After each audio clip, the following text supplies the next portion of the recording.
Click on the adjustment layer icon and then choose curves. Take the highlights up. Select the mask, press Ctrl or Command+I. Take the brush, make sure the foreground color is white. Select the soft and small brush. Set the opacity and flow at 100. Start brushing on areas which should have the shine.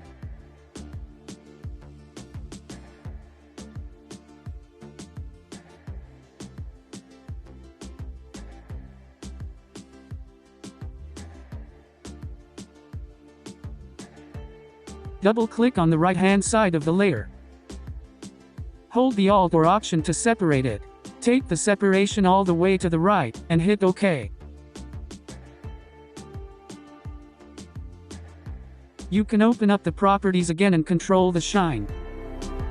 Thank you for watching and don't forget to subscribe.